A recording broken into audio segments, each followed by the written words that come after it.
Welcome back to Houston Life. It is Military Appreciation Month, and today we are highlighting a staggering statistic that every single day, an average of 20 U.S. veterans die by suicide.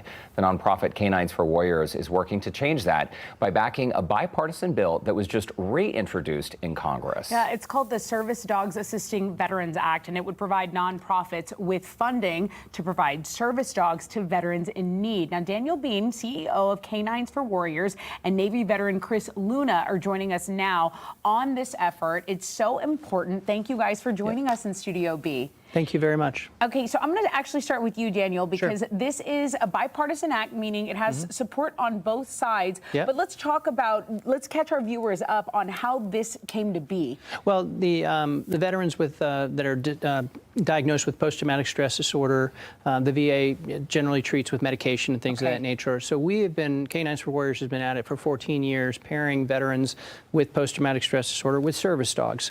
And every single veteran reports less medication requirements, and the service dog brings them back to a quality of life. So we have been working behind the scenes to convince the VA that instead of pills, let's give them service dogs. So this is a groundbreaking piece of legislation which for the first time require the VA to pay for service members diagnosed with post-traumatic stress disorder to get a service dog. It's groundbreaking. It's $10 million a year for 5 years initially, but nonprofits such as K9s For Warriors will be able to apply for those grants.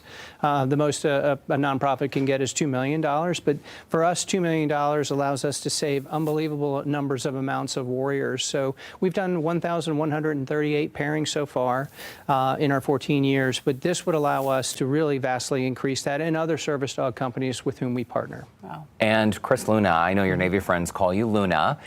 Thank you for serving. You served from '96 until your retirement in 2018. After your retirement, I understand you were having issues with PTSD before being placed with Astro. What kind of a difference has Astro made in your life? And was it a match made in doggy heaven? So I happen to be the lucky recipient of a byproduct of what K9s For Warriors has done, and the pairing has been phenomenal. For me, I wouldn't say it's life-saving. You know, you talk about that statistics of 20 people. Wasn't life-saving, but it was life-changing for me. So one of the things that I learned very quickly, not to go into too much detail, but she can sense when I have nightmares. And so she would wake me up whenever I was having nightmares. And so with that, my quality of sleep has just gotten so much better. Drinking has went down. The use of medication has went down. And so by not having all this in my system, sleeping better, then I wake up in a better mood. And she's with me all the time, so if I feel stressed, she's a good stress relief.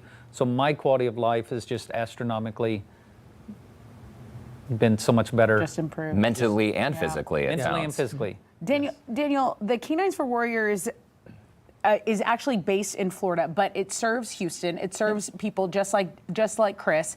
And you also are a Navy veteran, but you've seen so much success in your life. I mean, you were named Jacksonville Bar's 2024 Lawyer of the Year. You're a Legion of Merit recipient. You've earned degrees from Vanderbilt and University of San Diego. What moved you to make sure that these warriors that were struggling had someone that they could have a real companionship with? 2 lives, 1 leash. That's the motto. What moves you? Well, I think, you know, my fellow veterans, we all raised our hand to defend the country, and the promise was that the country would help us with whatever we came down with or whatever injury we would have. And so it bothers me a great deal that veterans like Chris, my shipmate, would have something that the government really isn't treating. And so here it is, an opportunity for us to really point out and publicize that veterans with post-traumatic stress disorder can be treated by the service dog. And now we're on the threshold of requiring the VA to do what I think the VA should have been doing a long time ago, which is providing these service dogs, because it works. We proved with the National Institute of Health study last year that the service dog will reduce the anxiety levels of our veterans with post-traumatic stress disorder. And as Chris just told you, his quality of life improved. And this is 1,138 times over that our folks are reporting a better quality of life. And the consequential effects on the family are tremendous, right? The children, the spouse, family members and stuff. And so I see this as an opportunity to really increase increase this program.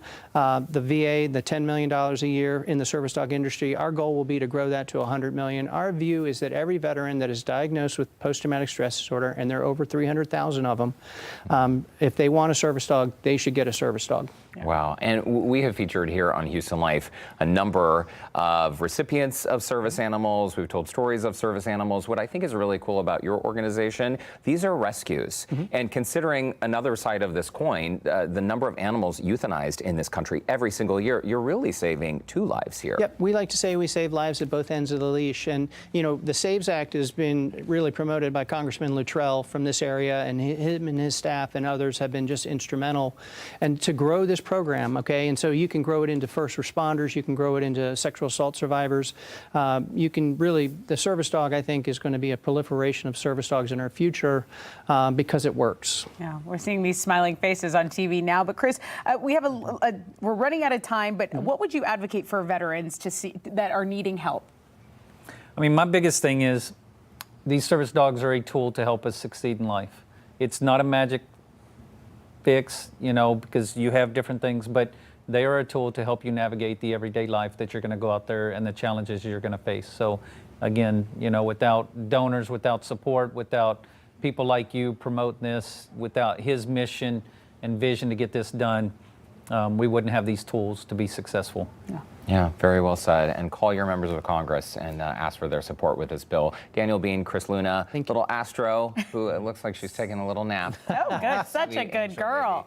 Thanks so much for stopping by Houston Life and telling your story. We appreciate it. Yeah, we're glad you're both doing well. Thank you. Especially you, Chris. Thank you guys Thanks so for much. having us. No more nightmares. Astro will save you from those. Yes. By the way, the Service Dogs Assisting Veterans Act, as we mentioned, was just reintroduced last month in Congress. It's now awaiting action. If you'd like to learn more about the bill or K9s For Warriors, you can visit our website, HoustonLife.tv. Just look for that scene on Houston Life section. Yeah, good stuff. Okay.